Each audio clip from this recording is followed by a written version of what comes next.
روزے کی حکمت کیا ہے؟ لعلکم تتقون، تاکہ تمہارے اندر تقوی پیدا ہو. یہ حکمت ہے، مدار حکمت پر نہیں ہے. تقوی نہ بھی پیدا ہو رمضان میں روزہ رکھنا پڑے گا.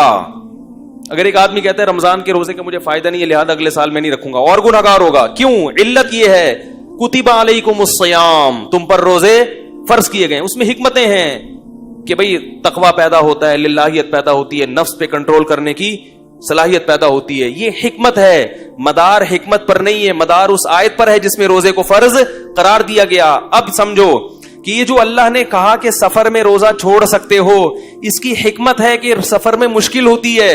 یہ حکمت ہے، علت نہیں ہے. علت وہ آیت ہے جس میں سفر میں روزہ چھوڑنے کی اجازت دے دی گئی. لہذا سفر میں مشقت ہوگی تو بھی روزہ چھوڑنا جائز، مشقت نہیں ہوگی تو بھی روزہ چھوڑنا جائز ہوگا. اور سفر کے علاوہ اگر مشقت نہیں ہو تو بھی روزہ رکھنا فرض ہے، مشقت ہو تو بھی روزہ رکھنا فرض ہے. ڈی ایس پی صاحب کو فون کریں بھائی، بہت دن ہو گئے دھمکیاں نہیں دی ہیں نا، معاملہ خراب ہو گیا. پنجاب میں ہوتا نا تو سمجھ جاتے تو تڑپ جاتے ہیں، سمجھ رہے ہو؟ تو اب آئی سمجھ میں بات. اللہ نے مرض میں اجازت دی، اور یہی وجہ ہے کہ مرض اگر بڑھنے کا اندیشہ ہو تو روزہ چھوڑنا جائز ہے، چاہے مرض چھوٹا ہو یا زیادہ ہو. لہذا اللہ نے کہیں بھی نہیں قرآن میں کہا کہ کل اگر پیپر ہے تو روزہ چھوڑ دو، کیونکہ اگر اس پر مدار رکھا جاتا نا حقیقی مشقت پر کہ واقعی اگر مشقت ہے تو روزہ چھوڑ دو، تو مسئلہ پھر بڑا گمبھیر ہو جاتا. کیوں؟ اس لیے کہ میں یہ کہتا کہ گرمیوں میں مجھے کیا ہوتی ہے؟ تکلیف ہوتی ہے. ایک آدمی کے لیے کل پیپر کی وجہ سے روزہ چھوڑا جا سکتا ہے، تو میرا پیپر نہیں بھی ہے، مجھے جون کا روزہ ویسے ہی سمجھ میں نہیں آتا میرے. یہ تو ایک عجیب بھیڑ چال بن جاتی. وہ رکھ رہا ہے، وہ نہیں رکھ رہا، وہ کہہ رہا ہے مجھے تکلیف ہے، وہ کہہ رہا ہے تکلیف نہیں ہے، وہ کہہ رہا ہے تکلیف نہیں ہے، تو پھر روزہ کا ثواب کیا ہے؟ تو روزہ کو تو نام ہی مشقت کا ہے. کیا خیال ہے؟ تو اس لیے یہ جو نئے نئے حضرات آ رہے ہیں نا، پروفیسر حضرات، ان سے دین مت سیکھو میرے بھائی. دین علماء سے سیکھو جو صدیوں سے مدارس میں پڑھتے پڑھاتے آ رہے ہیں. اگر ان میں غلط ہیں تو صحیح بھی انہی میں پیدا ہوں گے. اسی وجہ سے تمام فقہا کا اجماع ہے کہ کیسی ہی شدید مشقت ہو، اگر سفر نہیں ہے اور مرض نہیں ہے تو آپ کو روزہ رکھنا پڑے گا. یہاں تک کہ کوئلے کی کان میں کام کرنے والا مزدور جو 1 منٹ پیاس پانی کے بغیر گزارا نہیں کر سکتا، اس کو بھی روزہ رکھنا پڑے گا. نہیں آ رہی بات؟ گرمیوں میں گڑا کھودنے والا مزدور، اس کو بھی روزہ رکھنا پڑے گا، کیونکہ مشقت ہوگی. مشقت کی وجہ سے اللہ نے روزہ چھوڑنے کی اجازت نہیں دی. روزہ تو نام ہی مشقت کا ہے. سمجھ میں نہیں آ رہی بات؟ مشقت کی وجہ سے اجازت دی. مشقت تو اسی میں ہوتی ہے نا. ہر آدمی کو ایئر کنڈیشن لائف تھوڑی ملتی ہے. 1400 سال سے مسلمان ایئر کنڈیشن میں نہیں بیٹھتے آئے تھے. یہی تھا مزدوری کرنا، یہ کرنا، وہ کرنا، گڑے کھودنا. یہ انہی لوگوں کو تو قرآن خطاب کر رہا ہے. یہ تو ہمیں ایک سہولت مل گئی، ایئر کنڈیشن روم اور اے سی آفس ہے اور کمپیوٹر پہ بیٹھے ہوئے ہیں. اصل جو خطاب ہو رہا ہے صحابہ کرام کو، وہ تو یہی تھے، مزدور تھے، کھیتی باڑی کیا کرتے تھے. کسی صورت میں جائز نہیں ہے مزدور کے لیے روزہ چھوڑنا. سوال پیدا ہوتا ہے کہ کوئلے کی کان میں کام کرنے والا رکھے گا کیسے؟ وہ تو 1 سیکنڈ بھی پانی کے بغیر گزارا، بولو نا بھائی، نہیں، وہ تو مر جائے گا. تو ہم کہتے ہیں جب مرنے لگے تو توڑ دے، کیونکہ اللہ نے سب سے پہلے کس کو ترجیح دی ہے؟ اس پہ قرآن و سنت ہے کہ سب سے پہلے کیا ہے؟ زندگی. مرض میں بھی اجازت اور موت سے بچنے کے لیے بھی اجازت. لہذا بیمار ہونے کا خطرہ ہو شدید تو جب وہ خطرہ پیدا ہوگا اس وقت توڑے گا. توڑنا اس کے لیے جائز ہوگا، چھوڑنا جائز. چھوڑنے کے دلائل الگ ہیں، توڑنے کے دلائل، بولو نا یار، الگ ہیں. اس لیے علماء کہتے ہیں 30 دن کسی نے ریگستان میں روزہ رکھا یا کوئلے کی کان میں، 30 کے 30 دن روزہ رکھ کے توڑے گا، انشاءاللہ گناہگار نہیں ہوگا. کفا بعد میں قضا کر لے، چھوڑے گا تو گناہگار ہوگا. کیونکہ قرآن کی آیت ہے فمن شہید منکم الشہر فلیصم، جو بھی رمضان کا مہینہ پائے روزہ رکھے، سوائے 2 کے، مریض اور مسافر. کوئلے کی کان میں کام کرنے والا اس من کے مفہوم میں داخل ہے, جو بھی کے مفہوم میں داخل ہے, لہذا وہ بھی روزہ رکھے گا, پھر عذر کی وجہ سے توڑے گا. اب اگر کوئی کہ یار جب رکھ کے توڑنا ہی ہے تو ایسے رکھنے کی کیا ضرورت, تو یہ آپ کی اپنی رپورٹ ہے, آپ کی اپنی منطق ہے جو اللہ کے قانون میں نہیں چلے گی. اس کی مثال ایسے ہے کہ آپ کے کو غسل کے لیے پانی نہیں مل رہا, غسل کے لیے آپ کو پورا جسم ناپاک, آپ کا احتلام ہوا, جسم میں ناپاکی لگی, پانی نہیں مل رہا. اللہ کہتے ہیں مٹی پہ یوں ہاتھ مارو, یوں مارو, نماز پڑھو. آپ کہیں یار یہ جب پورا جسم لت پت ہے نجاست میں, یہ یوں کیا, یہ اس سے کیا کو پاک تھوڑی ہو جاؤں گا میں نہیں پڑھ رہا ہے, مجھے گندگی میں نہیں ہے, قضا کرنے کا گناہ ہوگا کہ نہیں ہوگا؟ بھائی تم اپنی عقل کیوں لڑا رہے ہو؟ اللہ نے کہہ دیا کہ تم یوں کر لو تو میں اس کو, اور نیت کا فرق ہے. وضو کی نیت سے وہی کام کرو گے تو باوضو کہلاؤ گے, غسل کی نیت سے یہی 2 ضربے مارو گے تو یوں سمجھا جائے گا جیسے غسل کر کے آئے ہو. یہی وجہ ہے کہ فقہا نے لکھا ہے, اس لیے کہتا ہوں فقہا کو فالو کرو. خدا کی قسم ان جیسا دماغ کسی کے پاس نہیں ہے, لوگ پڑھتے نہیں ہیں. فیس بک پہ ایک بہت بڑے فنٹر ہیں, ان کے روز کوئی بڑی شائستہ اردو میں, جیسے مرزا غالب کے کوئی خاندان کے فرد ہوں, بڑی شائستہ اردو میں نا کوئی نئی نئی چیز روزانہ مضمون لے کر آ رہے ہیں. میں ان کا جواب نہیں دیتا. وہ کہتے ہیں اصل میں یہ فقہا نے جب فقہ کو مرتب کیا تھا تو وہ بڑی گاڑی اردو ہے, مجھے وہ اتنی آتی بھی نہیں ہے. وہ اس کے ان جن پیرایوں میں اور جس سیاق و سباق میں تھا, تو اس فقہ کو نئے سرے سے ریفائن کرنے کی ضرورت ہے تاکہ موجودہ زمانے کے مسائل پر وہ کیا ہو. جبکہ میں اس شخص کو ذاتی طور پر جانتا ہوں, جامعۃ الرشید کا بھاگا ہوا. فقہ اس نے پڑھی نہیں ہے, نہ فقہ کی کتابیں پڑھی ہیں, اور تبصرہ کر رہے ہیں کس پر کہ یہ فقہ پرانی ہو چکی ہے, نئے زمانے کے لیے الگ چاہیے. بھائی ایک چیز آپ نے پڑھی نہیں ہے, آپ بیٹھ کے کیسے تبصرہ کر رہے ہو؟ تو خیر, اسی طرح یاد رکھو کہ یہ سفر میں نماز کا مسئلہ ہے. سفر میں جو اللہ نے 4 کی 2 کر دی, اس کا مدار مشقت پر نہیں ہے, اس کا مدار کس پر ہے؟ سفر پر. سفر میں ٹینشن ہو یا نہ ہو, آپ کو 4 کی کتنی کرنی ہے؟ 2. بعض ائمہ کے نزدیک 2 واجب ہیں, جیسے حنفیہ کے نزدیک, اور بعض کے نزدیک 2 بھی جائز 4 بھی جائز. لیکن جو رخصت کا مدار ہے وہ سفر پر ہے. مشقت ایک حکمت ہے, جبکہ جماعت چھوڑنے کا جو مدار ہے وہ سفر پر نہیں ہے, وہ حقیقی مشقت پر ہے. اگر واقعتاً کوئی ٹینشن ہے, کوئی مشقت ہے, تو سفر ہو یا حضر کبھی کبھار جماعت چھوڑی جا سکتی ہے. جیسے کبھی بیمار ہے یا تھکا ہوا ہے بہت زیادہ, کبھی کبھار یہ بھوک لگ رہی ہے اور کھانا سامنے آ گیا, اب اس کو پتا ہے میں نماز پڑھنے جاؤں گا تو دل کہاں اٹکا رہے گا ادھر, تو یہ ایک حرج ہے, اس میں جماعت چھوڑ سکتے ہیں آپ, عادت نہ بنائی جائے. تو یہ کنڈیشن سفر میں ہوگی تو بھی چھوڑ سکتے ہیں, حضر میں ہوگی. سفر میں اگر آپ کو تھکاوٹ ہے, آپ کو ڈر ہے ٹرین نکل جائے گی, چھوڑ سکتے ہیں مسجد کی جماعت, اپنی تو کرانی پڑے گی.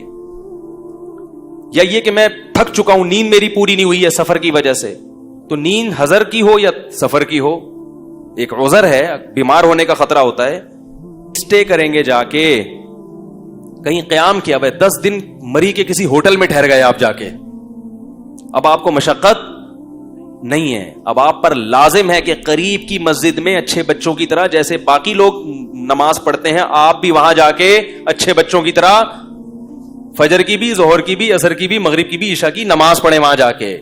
یہ نہ کہیں یہ افلاطونیاں نہیں چلیں گی کہ اللہ نے 4 کی 2 کر دی تو میں اپنی, یہ آپ کا اخپل اسلام ہوگا. نہیں آ رہی بات میرا خیال ہے. اسی طرح سنت مؤکدہ بھی لوگ سفر میں شارٹ کر دیتے ہیں, اور دلیل یہی دیتے ہیں کہ جب اللہ نے فرض میں 4 کی 2 کر دی تو سنت مؤکدہ کی کیا حیثیت ہے بھائی, وہ تو فرض سے بھی کم درجے کی چیز, لہذا وہ بھی شارٹ. تو یاد رکھو سنت مؤکدہ کا مدار بھی مشقت حقیقیہ پر ہے, مشقت حکمیہ پر. تھوڑی ٹرم اس لیے استعمال کروں تاکہ علماء بھی سمجھ سکیں. اگر واقعی ٹینشن ہے, کوئی پریشانی ہے, تو حالت مقام میں بھی سنتیں چھوڑی جا سکتی ہیں, کبھی کبھار سنت مؤکد.